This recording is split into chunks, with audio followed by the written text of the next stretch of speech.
Papi mwana mboka, mwana ya Angola. Papi mwanga. Beba iwe iwe iwe. Beba iwe iwe iwe. Zina bonde la bebe. Bebe. Hey, bonde li bonde. Bonde la bebe. Bebe. Hey, bonde li bonde.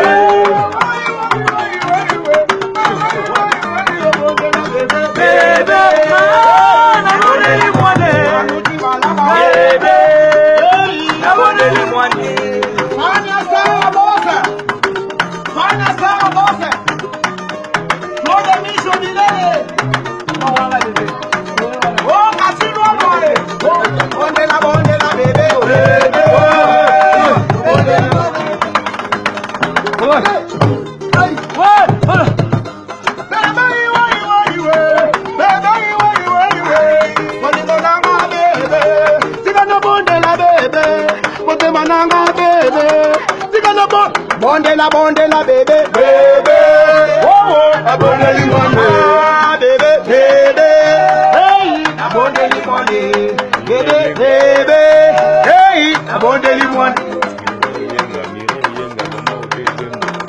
Nilo ye yanga mama odana lembo, hey, yoga di lady.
Yo, London City, London, Mama, Charlotte Pigeon, Ibrahim Yanzambe, Hollande, Panama, partout, tous les labino, ici au travail, ils sont tous travailler quoi.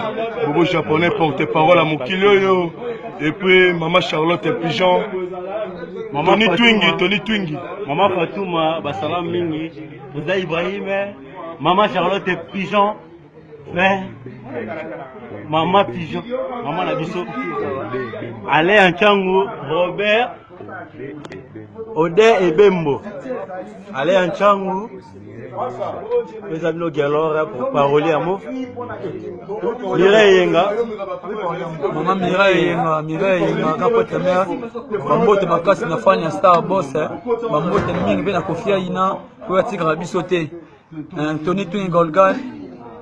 Tous allez toujours bas, nous avons ce qui vient noter, tous allez, la cabine, nous sommes tous là. Nous avons la code. Ouais, c'est bien bon ça, comme la Diodore, mais il y a toujours Nathan, les labino mabé, pour la grand secrétaire à Mouf, il y a Mogo Diemam d'Angola, au continent Bango, secrétaire général à la Rabino, en l'Amabé à Marie-Claire Fatouma, à Magistère à la Rayo, à l'Eli Mabé à Koukade, à Souci, Tony Twingi, à l'Elayo, Tobato. Bon, mingi on a gagné vraiment en tout cas. Leader Maman Yanzambe na nyoso. Non, Maman Charlotte Pigeon. Vraiment na bazala papa maman. Sentiment vraiment petit gâté. Tu vas toujours na simanaï. Donc on a dit nous avons l'angle tout idéologie za moko. Na sport Jean-Louis Naya. Donc Yannick Luta Maro, Yannick Maro.